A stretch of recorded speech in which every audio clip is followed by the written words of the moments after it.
to the most exciting show on the radio. Thanks for listening to the DL Hughley Show. KBLA 1580 Santa Monica. Good afternoon. My name is Tavis Smiley, and we are live in Pasadena at the Victory Bible Church. Around this time every day, you are used to hearing the voice of my colleague, Dr. Nee Corte, with his fine program called A More Perfect Union.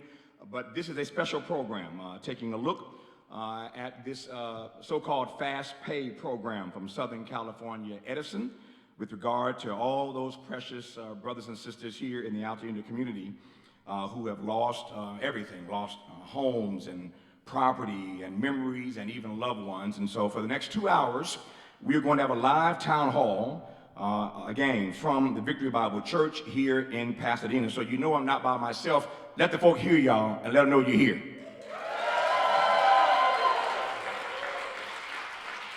So you know I am not alone. We got a nice crowd here at Victory Bible Church, and more are coming in. But I appreciate those who made the effort to get here on time at the onset of this program. Thankfully, there are folk listening in LA and all around the country to this conversation who want to be tapped in on what's really happening here in Southern California after these fires broke out on January the 7th.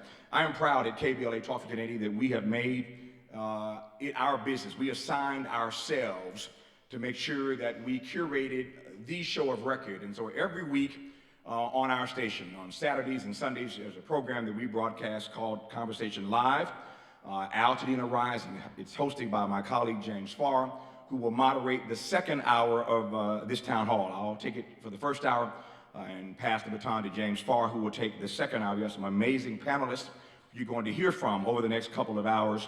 But we are proud, I say that with humility, we are proud to be the media outlet in Southern California, covering all things the Altadena like nobody else. There is no other media outlet who has a program every single week covering all things the Altadena. So we take our mission seriously to be the voice of those in this particular community, and I'm grateful to my colleague James Farr. Again, you'll hear from him in the second hour, who hosts that program every single week. Before I jump right into our conversation, I don't want to belabor the dialogue. I want to make the most of this hour that I have. Before we do that, let me ask you to thank the senior pastor of this church, Pastor Jonathan DeCure, for allowing us in his space today. Please thank him. I appreciate Pastor DeCure and Trish and the whole team. They've been so kind to work with and to welcome us into this space. I can tell you what I know, not what I heard. When Edison heard that we were coming here, I'll tell you about that in just a second, more about it, but when they heard we were coming here, I can tell you what I know. They called this church trying to press. And I thank Pastor DeCure for standing firm and allowing us to be in this space today. Please thank him once again for not bending and not bowing and allowing us to be in this space for this conversation. Pastor DeCure, we thank you for allowing us into this space, Victory Bible Church here in Pasadena. Let me also ask you to thank the sponsor for this event, the Black Freedom Fund. Please thank the Black Freedom Fund for being the sponsor for this conversation today. We are grateful to Mark Philpart and the team at the Black Freedom Fund for their support in making this conversation happen. So, right quick, we are gathered here tonight to really slow down what they are calling a fast pay program. Edison calls it a fast pay program. We're going to slow it down, though. Get to the facts, get the truth, and find a path forward for this community. I have said a number of times over the past few days that fast don't mean fair. Because it's fast doesn't mean it's fair. So the point of this tonight is to give the audience gathered here inside this church, and more importantly, the audience listening wherever you are in this country right now, a better understanding of what this settlement fund is and what it is not. Before I do that, let me just suggest to you that we are in the throes of a tete-a-tete, if you will, with Southern California Edison. They promised us in writing days ago they would be on this panel tonight to answer our questions. 72 hours before this gathering, they reneged on their commitment. They have lied to us. They have lied about us. They have lied on us at KBLA Talk 1580, and you ain't gonna do that on my watch. So the lying and the obfuscation, the gaslighting is not acceptable.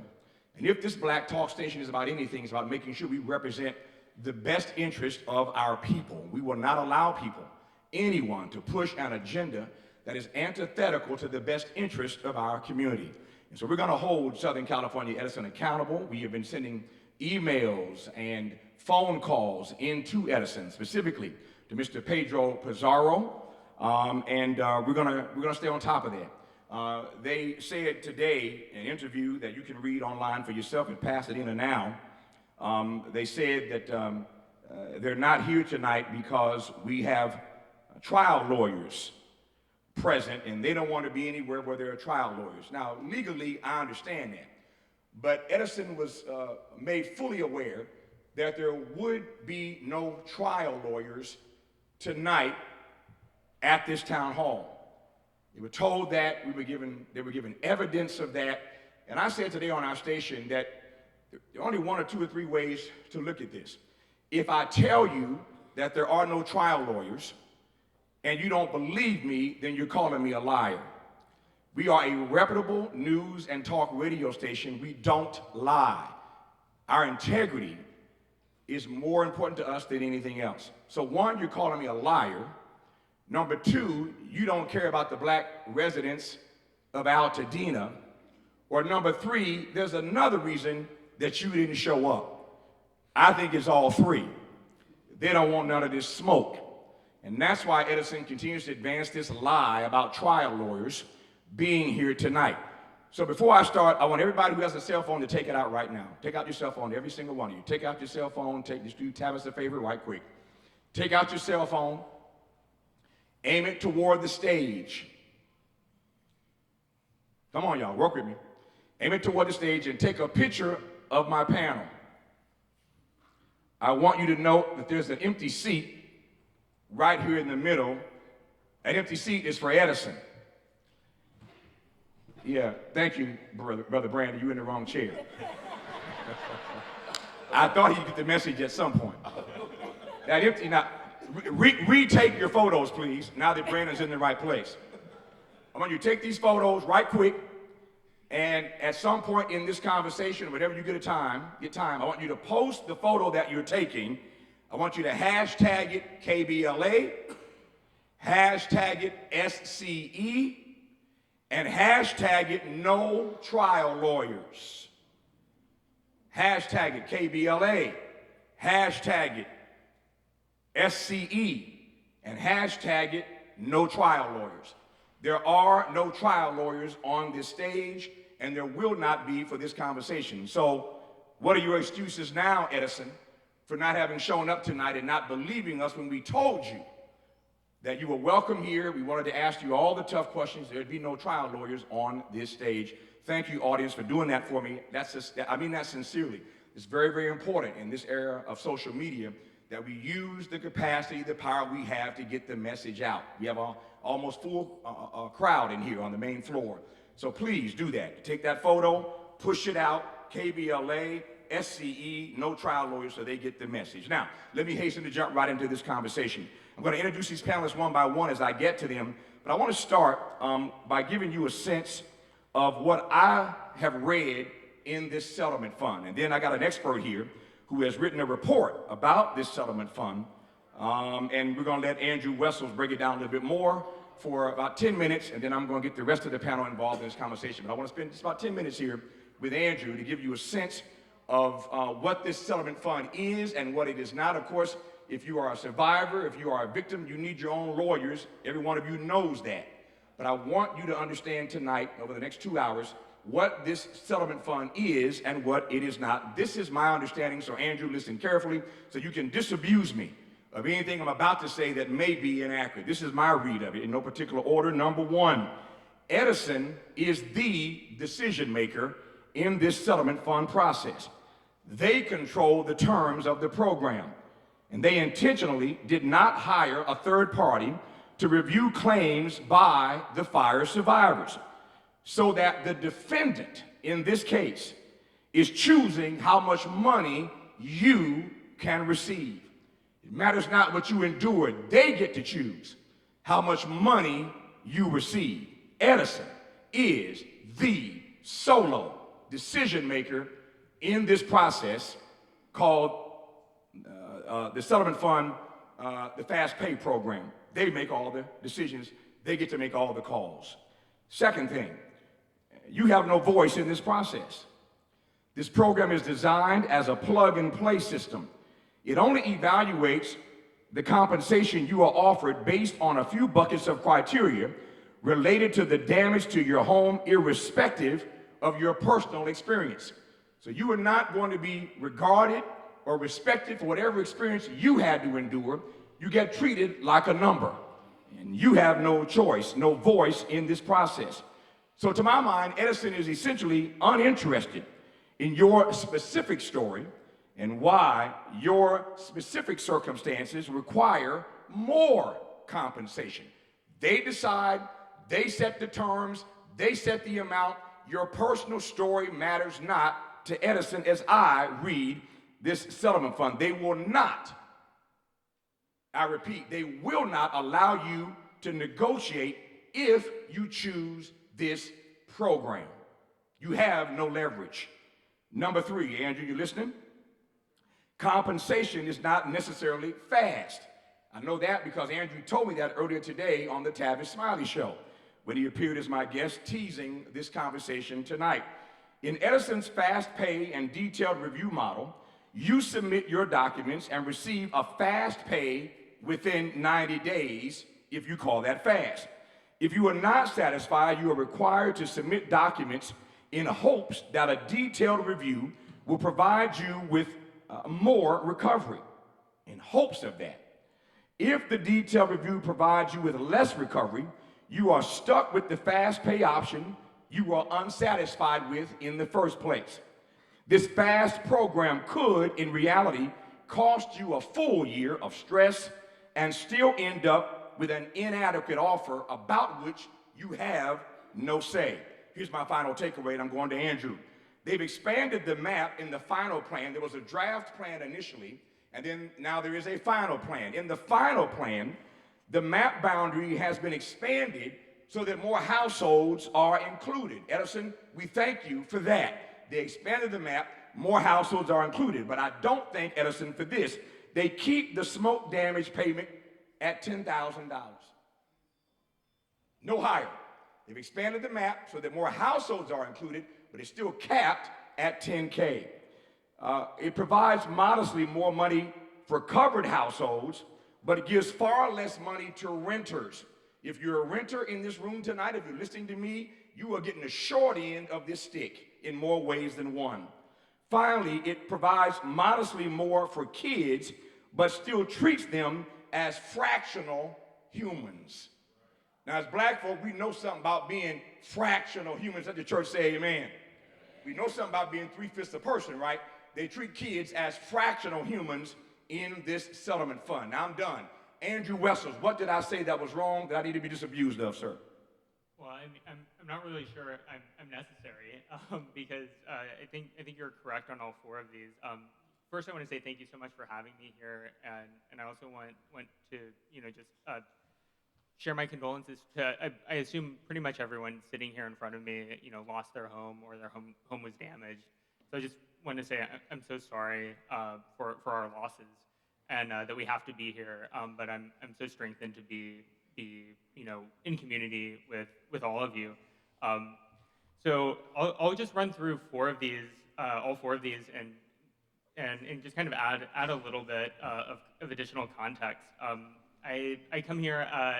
I work with the Eaton Fire Survivors Network. I'm their strategy director, and a few weeks ago we put out a report called "Fix What You Broke," which when Edison put out their draft compensation plan, we dug in. We put together this 51-page report. Trying to help Edison, figure out how to fix their program so that it's fair for our community and so that our community can use it to actually rebuild. Suffice to say, they did not take most of those recommendations, which is, I think, one reason why we're here again today. So the first point there was who's the decision maker? This is Edison. Edison is the sole decision maker. They created the program themselves.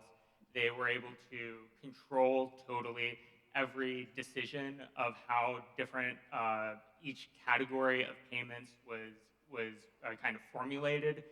This was all entirely them. They did bring in two outside consultants who worked on the 9/11 fund. It's never been clear what those people did beyond be paid for their names to provide a level of credibility. Edison's never really clarified what they did versus what was done inside of Edison. But yeah, so if you enter this program, whether it's the detailed review or this fast pay program, you have no say in how anything is calculated. And this is really important because a lot of the formulas here are determining, you know, how much is a square foot of your home worth when you rebuild. And so these sorts of decisions, how the formula that goes into that is going to be deciding whether or not you have enough money to rebuild your home. And so if that number is below what you need or what you should get, you either need to dip into savings if you happen to have tens or hundreds of thousands of dollars of savings, or your rebuild stalls, right? Your rebuild just stalls out. So these formulas are incredibly important. Basically, none of them have been made public, so there's no transparency into them. The one piece of transparency that we've been able to find is Edison asked the Rand Corporation to review the formula that they're using for total loss home values. And it was interesting. Rand, the high level is Rand said, oh, this is a valid formula. There's nothing, we can't find anything wrong with this formula. But the final sentence of the Rand report actually says something very different. The final sentence of the Rand report actually admits that Rand never looked to see if the formula generated numbers that correspond with the actual costs of rebuilding.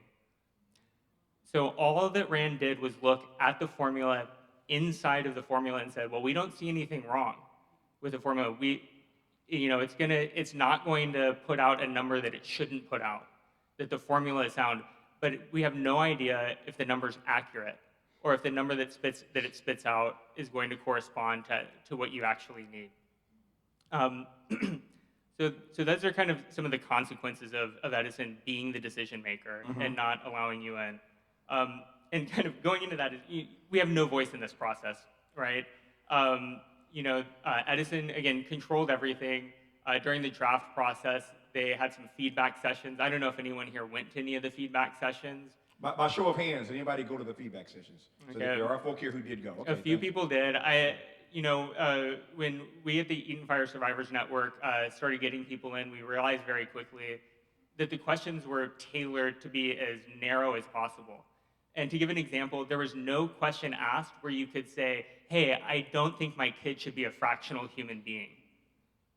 That question, you were never able to actually respond to that if you answered their questions directly. And so their feedback sessions were designed to minimize feedback and control feedback, not accept feedback. And so again, there was no voice in this process. And this is why we went, and this was kind of the start of why we did this 51-page report. We did a press conference. Zaire down here was, spoke with us there and really kind of, tried to make a lot of noise to say, hey, we need to fix this. We need to change this so that Altadena, Pasadena, and Sierra Madre can rebuild, that these homes can rebuild. The third pillar there was compensation isn't fast. So our community is really facing some challenging kind of immediate needs. Department of Angels has put out reports in the last few weeks that upwards of half of displaced survivors are in danger of losing their housing. We're entering the holidays. People are starting to run out of their insurance, ALE money, and really kind of tenants are having trouble making rent because rent has spiked sometimes upwards of 2 to 3 times what they were paying before the fires. We're really in a dire circumstance for this rebuild. And so Edison comes out and says, this is fast. I don't know, I got like 5 emails the day from Edison the day that this launched, talking about how fast this was going to be. But then you look at the timeline, it's 90 days after I submit everything, and then however long it takes me to review that, and then get my stuff notarized and back to you, and then 30 days after that. It's 120 days. This is not a program that's going to solve someone's immediate needs. And this program is not designed to solve someone's immediate needs. This program is designed to appeal to that sentiment because many of us are hurting. Many of us are in need of money now. And so it's appealing to this fear and this need that many of us have because we're in challenging circumstances. So is it fair to say, Andrew, that this program is aimed at the most vulnerable? Yeah. As I said this morning, Tavis, that this is really aimed to pick off kind of the most vulnerable in our community. And because to access that money, the thing that you have to sign away a waiver that waives all legal rights forever. And this isn't just, this is including health effects. So if you get health effects from this 5 years from now, 10 years from now, 15 years from now, you've already waived that. That you and your heirs and successors have waived all rights to any kind of, and this is normal in a legal settlement, right? That you do waive rights. So there is a normalcy to this step, but to kind of push it through and shove it through at this moment, and to put people who really aren't in a position to make a decision do this. It's really unbelievable. Think of all the people. Think of 9/11. And all the persons in those Twin Towers who developed all those illnesses years after 9/11. You sign up for this, you've waived all your rights in perpetuity, no matter what happens to your health in the years to come. Last point you want to make, Andrew, go ahead. No, I want to build on that for a second because I want to go back to the consultants that helped Edison do this were the 9/11 fund, disaster fund consultants. And so these are people who know very well that this sort of toxic event does create those sorts of health consequences. And so I think it's very interesting that Edison has hired those consultants and then chosen to not create a health fund, even though, so what were those consultants there to do? Were they there to advise Edison to shut that down so that they weren't going to be responsible for that, versus providing, expert guidance that, hey, this sort of event is going to have that. Mm-hmm. So the final one is, so what did change? The map was expanded. Yes, that's, really, it was very basic, obvious need, but Edison did it, and we do applaud that. But most of the caps, if they went up at all, if any of the payments went up, it was a nominal adjustment that didn't really change any of the underlying issues that basically across the board, when we did our calculations, when we did all of our research, that outside of a very, very small group of people, this almost everyone is going to be taking less to significantly less to astoundingly less by taking this compensation plan than they will either deserve or need, depending on how you want to kind of look at this situation. Mm-hmm. Let me ask you to thank Andrew. Please thank Andrew Wessos. As he mentioned, he is the strategy director for the Eaton Fire Survivors Network, where he co-authored this report, Fix What You Broke. I love the name of it, right? Fix What You Broke. He's the co-author of that. Andrew, is that report available for people who want to read it in its entirety? Yes, it is. It's at efsurvivors.net. efsurvivors.net. Okay. If you want to read that in its entirety, as I have, it's a fine report called Fix What You Broke. What Andrew didn't say, and I love his spirit, he started his remarks by offering his condolences to all of you in this room, as do I, who have lost in this process. What he didn't say was that he lost too. He is a survivor himself, so please thank Andrew once again. All right, to the rest of my panel, and I got a good one here. I see Brandon Lamar, the president of the NAACP. Please welcome Brandon Lamar.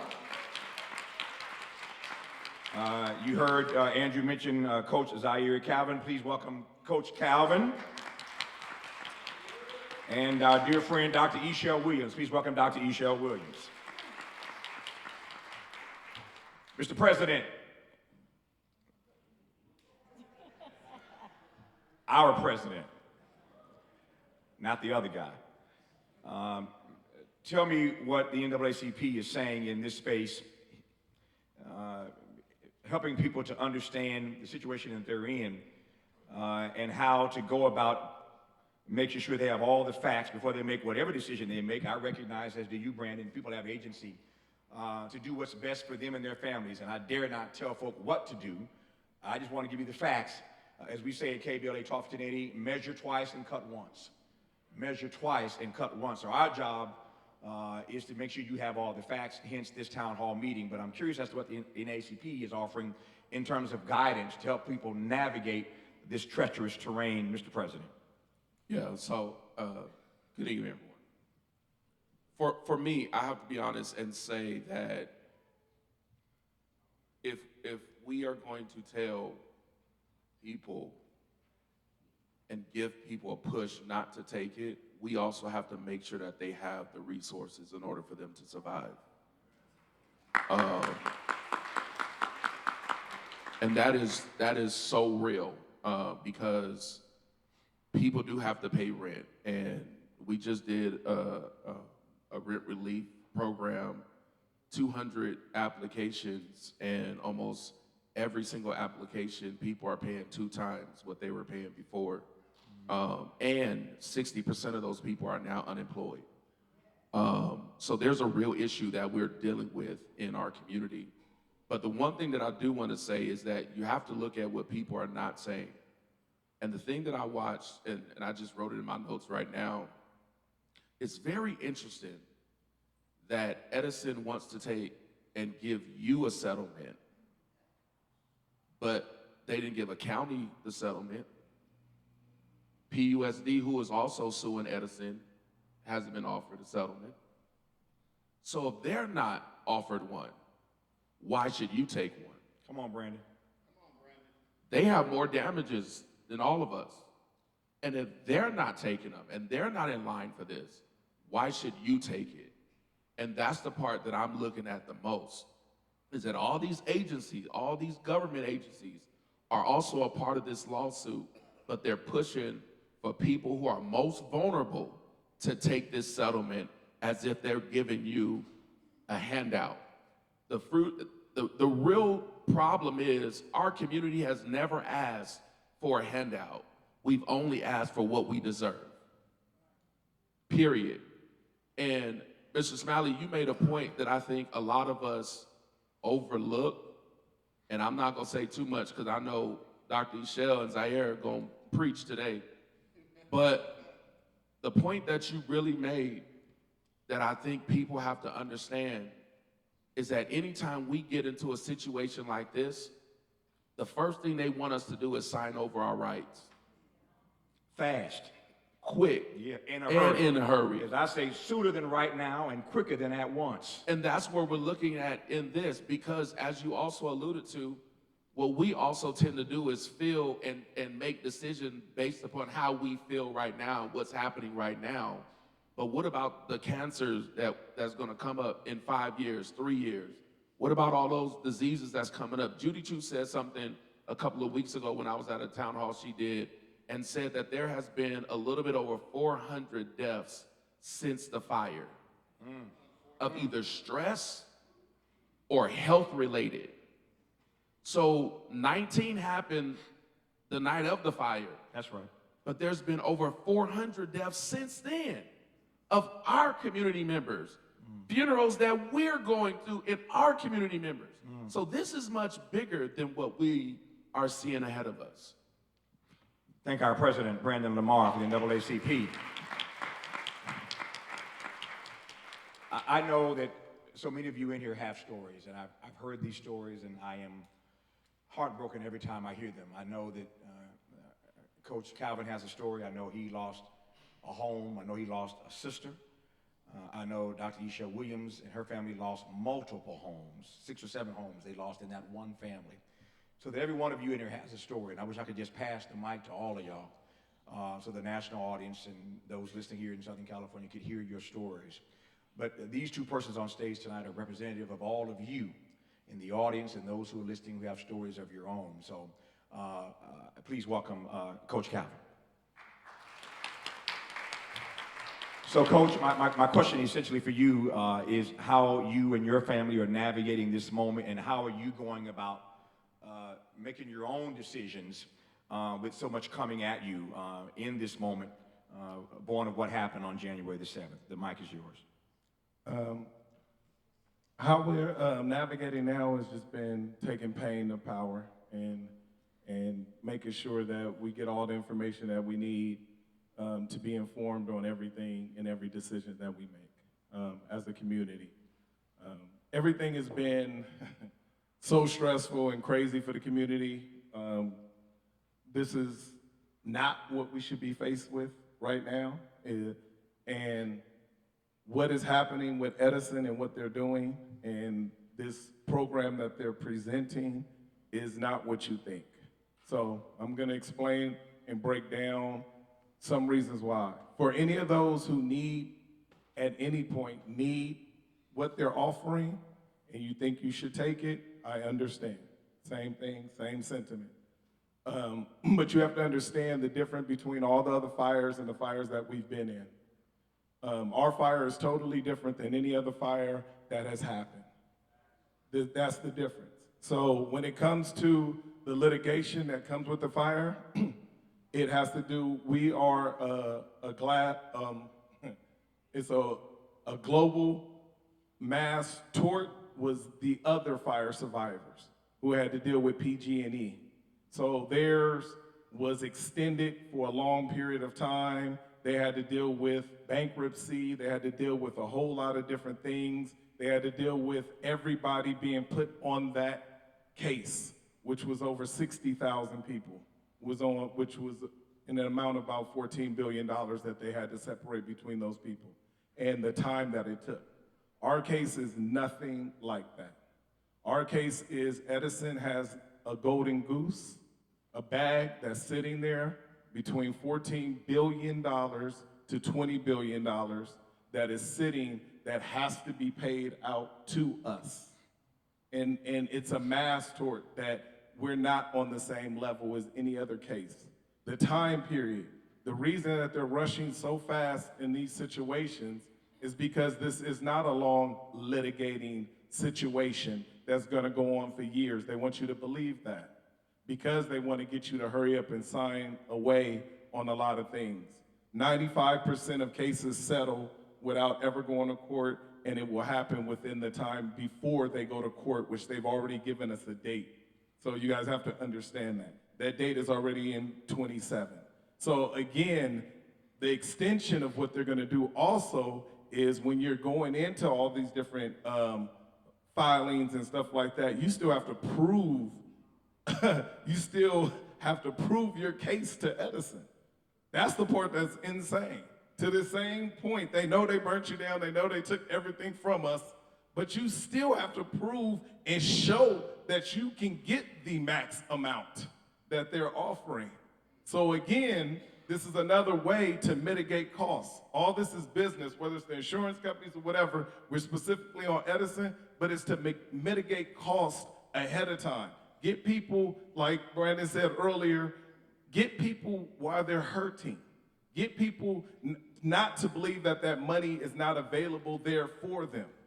That is why in the beginning of this, we were asking Edison, why not front $200,000 and put an ADU on everybody's properties and get people situated back? Do a program like that ahead of time. Do something that actually, that's why I wanted Edison here so bad. So bad. So did I, Zaire, so did I. And it was to ask intelligent questions. The other part that bothered me about them not even being here is they treated us like it was gonna be some kind of circus show or something like that, how they treat when black people have... Let me jump in right quick. What they said was, in addition to not being here because they thought plaintiffs' lawyers were gonna be here, they didn't want to be a part of something that was Jerry Springer-ish. See, and that's what they said. And I'm not biting my tongue on it, that's why I wanted to put it out there. So they didn't think it was gonna come from college-educated, survivors who really care, who are actually matter in the community. They thinking that you're gonna come with some ignorant talk. And it was just questions. Because the only questions I have for them is why don't they present a program where they actually make people whole? The project that they're giving is 53 to 73%. They know that. They're giving you a percentage of what whole is. when you've lost everything plus your pain and suffering. So that means 100% plus is what we deserve as a community. So that's the part that we have to really be clear on. We have to really be clear on. And a lot of philanthropy has helped a lot and stuff like that on the side. And I know there's so many families struggling, and that's why it's trying to find a way to make sure that we can stay afloat as a community to hold each other, because there is actual money on the back end of all this. That's why I'm being so clear. This is not a guessing game. This is not a hope, a wish. This is not me talking. I have sat with the top litigators in the case to make sure the information was checked properly. I make sure I bite my tongue on what I'm not supposed to talk about and be clear on everything. So there is money, when I say billions of dollars that are coming to the community for what they did and what is deserved. And as a community, we have to stop feeling like, well, I have just enough, and that's okay. I need to leave this for somebody else. That does not cover your pain and suffering and everything that we've gone through as a community. So make sure you do not bite your tongue when it comes to this Edison case. Please thank Coach Calvin for being here. Andrew, I want to come back to you right quick. There is, as I often say, there's no naivete in asking this question, but I want to ask it anyway since Coach Calvin put his finger on it. Why is Edison not interested? Why does this settlement fund not address making people whole? Why is it just a relative percentage of what they lost? Well, I mean, you know, it's because it's a business. It's a stockholder, you know, publicly traded business. You can go and buy Edison stock and be a stockholder. And so everyone who's involved is you know, those first two tentpoles were that Edison chose everything and that there was no voice for the community in there.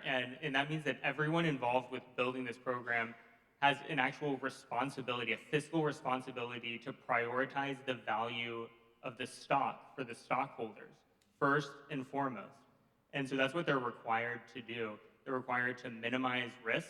They're required to minimize financial liabilities, all of these things. And you know, to build on what Zaire said, is they don't only have this $18 to $21 billion, or whatever the actual number is, at the Wildfire Fund. The governor also recently signed a law saying that any amount over that is going to be not paid by stockholders and the equity of Edison. It's going to be added as a surcharge to ratepayers. So ratepayers across Southern California will be paying, including us, will be paying for any overages.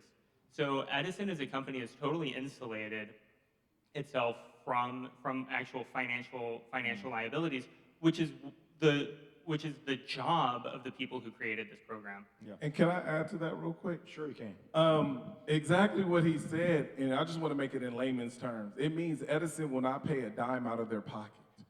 The money that they have, they will not pay a dime out of their pocket. They will not take a loss. The fund that is created is what we put in our taxes and what they put in. They don't have insurance. This is their insurance. Yeah. So I'm just being clear in all these details so you guys know the actual facts. Let me put a finer point on this. This is a bright audience. You already get this. But it's worth saying even more clearly. Whatever money you are going to receive is already your money. Just think about that. This is what you put in. Whatever you're going to get, it's already your money. So why do you have to fight to get access to your money? And if it's your money, shouldn't your money make you whole? This is your money in the first place? I digress. Dr. Echelle Williams is here, and I've had the honor of talking to her a couple of times, given the tragedy that her family endured, as so many of you endured on January the 7th. And I want to make sure I got my facts right. I'll let her tell the story right quick. Echelle, how many homes lost in your family? In my immediate family, there's 4. 4. That's a lot of homes. My godmother lost her home. A host of friends and family also lost their homes. And that's not including the homes that didn't burn, that were impacted still. Yeah. So tell me more about how your family is processing this moment. And people have options. There are options to choose lawyers. There are options to go with this settlement fund. Not getting too much in your business, but give me a sense of how your family is navigating this terrain.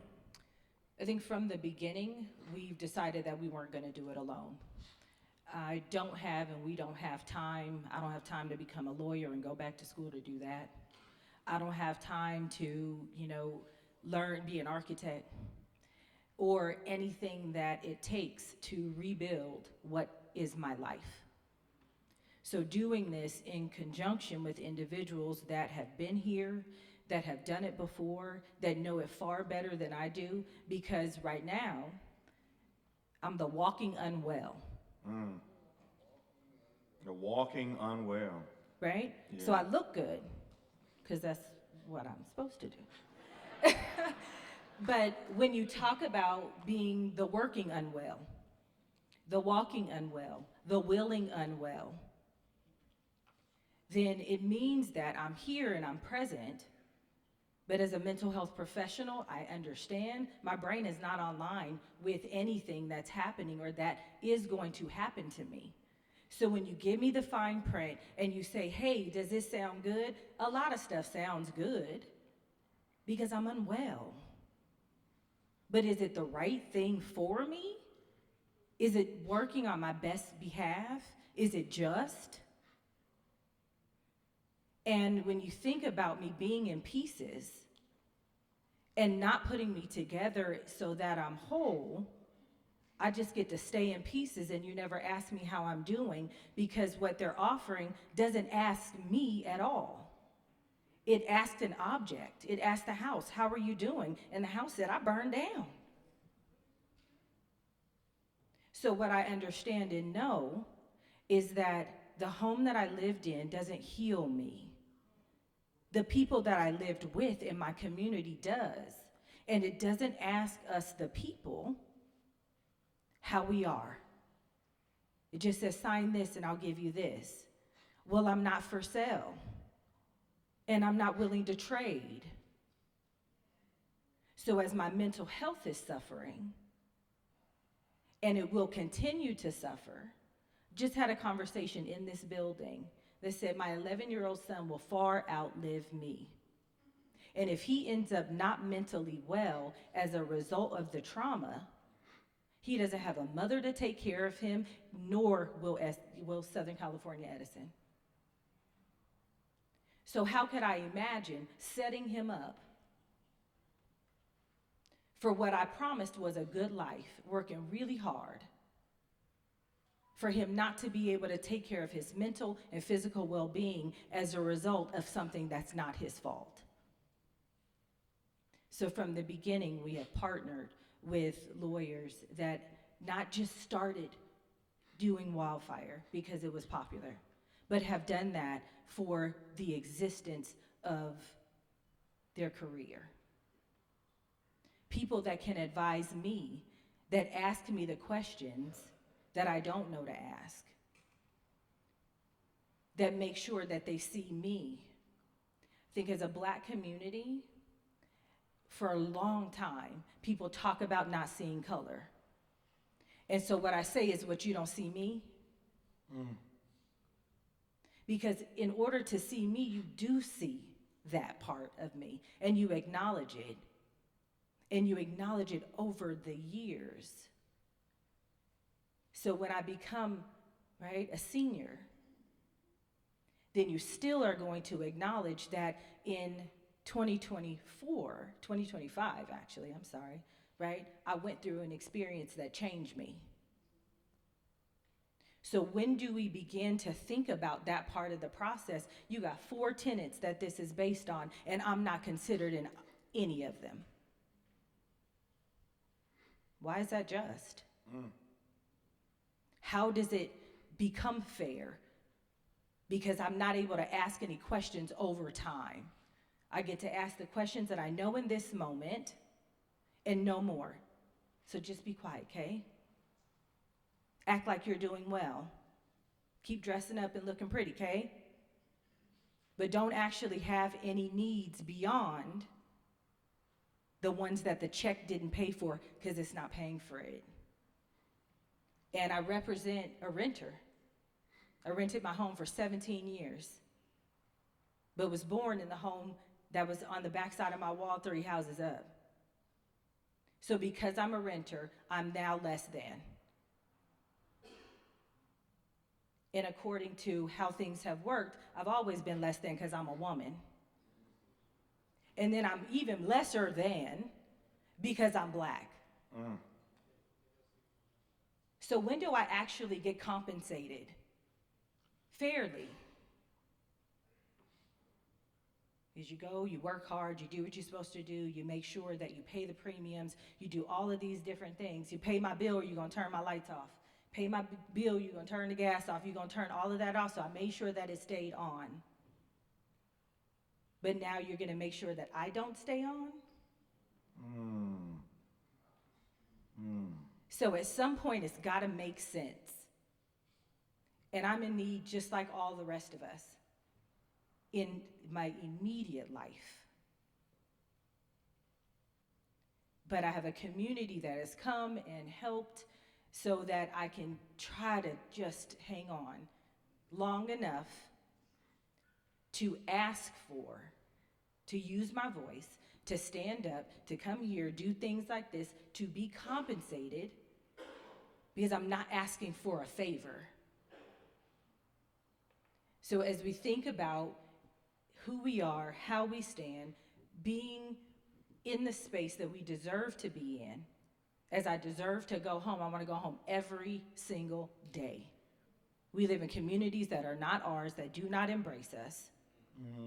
And then look at us like those poor people. Nothing poor about me. My shirt says the house is broken, not my faith. So I can stand strong on that. I can stand strong in that. Come on. And as I stand with all of you in whatever decision you decide to make, whichever decision it is, ask for the help that you need. Yeah. And if this doesn't give you the help that you need and that you deserve, then think thrice, right? Not once, not twice. Think 3 times. And then think another time. And if you're stumped, ask 3 more questions. What is it gonna do? When is it gonna do it? And why are you offering me something that I didn't necessarily ask for, that I know I deserve more? Right? We didn't ask for this. But as a community, we stand with one another, making the best attempt that we possibly can to pull it back together. Dr. Echelle Williams. Let me just ask, Dr. Williams, while you got the mic, let me just ask you a quick follow-up. How do we process in this moment, given what you just said, that whatever Edison is going to pay out, and Coach Calvin made the point earlier, it's only 53 to 73%. As Andrew pointed out, you're not going to be made whole by Edison. That is not their interest. But how do we process that whatever comes out of this settlement fund, it does nothing for or about the pain and suffering that you just spoke to? How do we process that, Dr. Williams? No, you talk about it every day. If you hang on to it, then it becomes anxiety and it becomes depression. I tell people all the time, anxiety and depression are a result of trying to be too strong for too long. And we've been strong long enough. Share it. And if it doesn't come that there's compensation for it, seek out the help. Looking in everybody's faces, I don't have to tell you my story for you to say, I understand. So as you think about the next step, it is take the next step to wellness, take the next step to help, do something every single day. I urge people all the time, don't only feel the sadness. You've got to have a mix of emotions. You got to feel joy, and you got to feel sadness. You got to feel pain. You got to feel anguish. You got to feel overwhelmed. You have to feel all these different things, and you also have to feel powerful. We have survived something that most people will never even imagine to go through. Yeah. So think of yourself as resilient, and think of yourself as strong, and think of yourself as brave. So that when you walk through this, right, and you're telling yourself those things, you will then become it. But share it. Share it with everybody, share it with anybody, so that they know and they can understand, right? This isn't just a one-off. It wasn't one house on my block. It was every house on my block. Well, not really. There's 3 standing on one side and 3 standing on the other. Wish one was mine. But again, it is the thought that, right, this is a shared experience, and the more you try to hang on to it individually, the worse you become. Mm-hmm. So don't do it alone. Yeah, thank you. I've got 10 minutes left in this hour. James Farr, my colleague, the host of Conversation Live, Altadena Rising, will host the next hour with another panel. But I'm grateful to be able to hand the baton to him in just about 10 minutes for hour 2. But I want to do another round right quick in these 10 minutes. I'm coming back to you, Andrew. And somebody mentioned this earlier. I want to just go a little deeper. I think Zaire and Andrew may have tapped on it, but I want to sort of double click it if I can. And I want to get Andrew on this first, and then our president, Lamar, to respond as well. So this Edison plan, you should know, was designed by a man named Ken Feinberg. Again, this town hall is about giving you all the information that you need. Ken Feinberg designed this Edison plan. He is himself a controversial mediator. He's been accused in multiple settlements of providing pennies on the dollar to victims in various disaster funds. So Mr. Feinberg has a track record, and so I'm giving you his name so you can Google him and read for yourself about the work he's done prior to being hired by Edison to design this particular plan.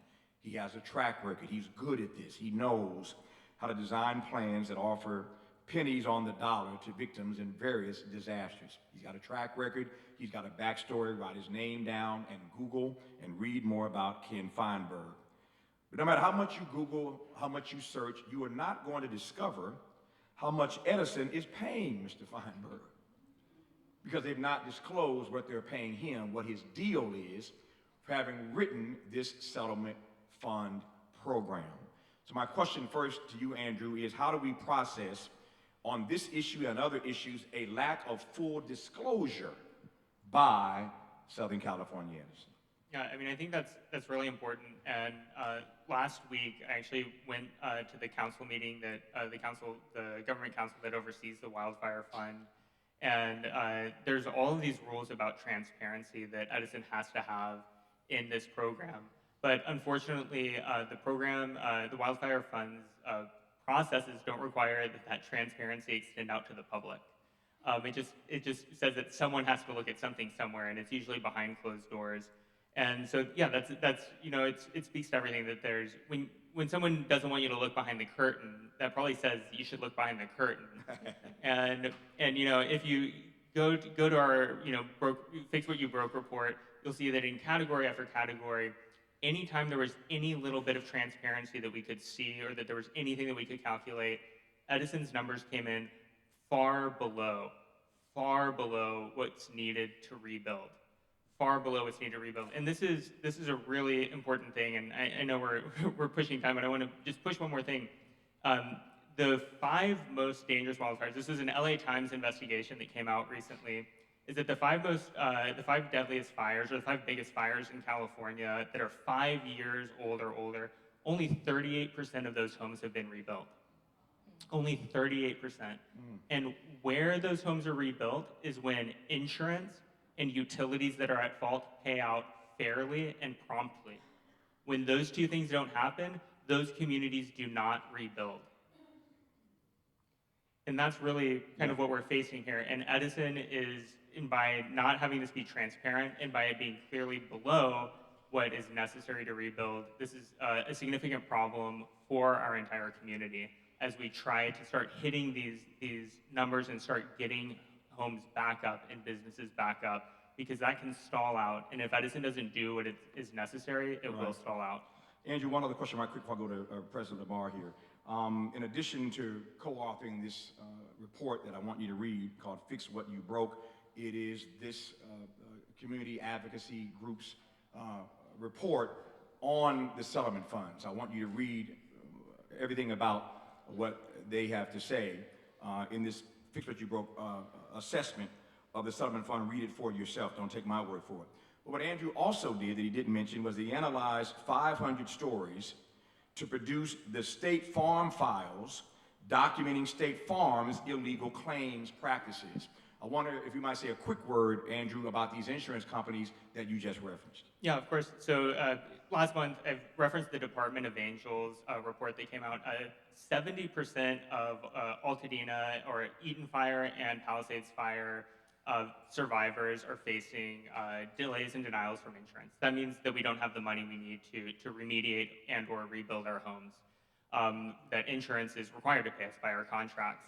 And so we did this report back in the spring and kind of, just started hearing people say, why isn't insurance giving me money? Why isn't insurance paying what I think they're supposed to pay? And we gathered 500 of these stories, analyzed them, and actually found out, mapped them to actual laws that State Farm was breaking, and submitted that to Ricardo Lara, the head of the Department of Insurance, and we got State Senator Ben Allen and our state senator here, Sasha Perez, to push. And so now there's an actual market conduct investigation, an investigation into State Farm's illegal practices that the Department of Insurance is currently doing because they are not paying us what we need. So if insurance is already not paying us what we need, right, and then Edison is coming in and saying, we're gonna pay you a lot less than what you need, people are gonna be hitting walls hundreds of thousands of dollars short of a rebuild. Nope, that's what I mean by not being made whole. President Lamar, how is the NAACP processing the transparency, the openness, or lack thereof from Edison? Yeah. So, I mean, there is no transparency. I mean, this was created, and then they did town halls that you can only ask questions about what the information that they gave you, but there was nothing to ask you what you needed. So I think that's a lack of transparency right there as well. The thing for me is that I consider this, what we're hearing and what we're seeing, this is, and I'm not a judge or a lawyer or anything, not even trying to be one, but I have watched a couple of First 48s. And what this looks like to me is a plea deal. And say that again. Looks like what? This looks like a plea deal. A plea deal. And the judge is all of you. Here's what I mean by that, is that, and this, I'm not telling nobody what to do. This is your life. You have to make the decision for yourself. But what this looks like to me is that this is a plea deal, and if you judge based upon the plea deal, that if half of the people in here actually accept it, they can actually go to court and say, hey, look, we tried. And that does not serve our community. So you do have to do what's best for you. Yes. But they're not paying what they actually need to pay to make everybody whole. And only you know what it costs to make you whole. That's right. The last thing I'll say is this. The biggest thing for me, and this is the problem that I'm having right now, and this is what we're advocating for right now, there is not a percentage that they can give us of Black families who have applied for permits and who have been approved for permits. I have asked the county multiple times, give us the number. We know that there have been 400 some permits that have been approved already, but there is not a number to tell us how many Black families have been applied or even approved. This is concerning to me because if you don't give us the numbers and those demographics are not in there, then we lose out. Yes. We need those numbers to be able to advocate. We need those numbers to make sure that our community that was Altadena before, that everyone in there is able to rebuild. The craziest thing, and I always say this, the mayor of Maui says something that sticks with me all the time. You know that we have done every single thing impossible that we can if everybody who wants to rebuild is able to rebuild. That's right. And I think that's the same thing that we have to have in our community. And so it is us standing up for families like you all and Zaire, Dr. Echelle, and allowing our voices to come together so that we can stand for each other. Yes. I got a minute to go. Coach and Dr. Williams, you see that big clock on the wall back there? Yeah. You got 30 seconds each to answer this question. How are you sustaining your hope? Sustaining my hope is the community, which I want to serve and be a part of and been a part of. The advice I would give is everybody get a lawyer and have your lawyer look at the case. That's right. And literally from there, they will tell you if they can get you more or less. So everybody get a lawyer. Also, if you're lacking funds, those same lawyers, ask them for money to front you also. I don't hold everybody accountable. They will do that. If they know they have money in the hand that they're gonna get in your lawsuit, ask them to front you and carry you. Dr. Echelle Williams, how are you sustaining your hope? You know, by faith, right? Whatever it is and whomever it is you believe in, right? Then turn to that. And turn to your friends and your family. Cry when you need to. And do every single thing that is in your best interest that you can do on every single day, right?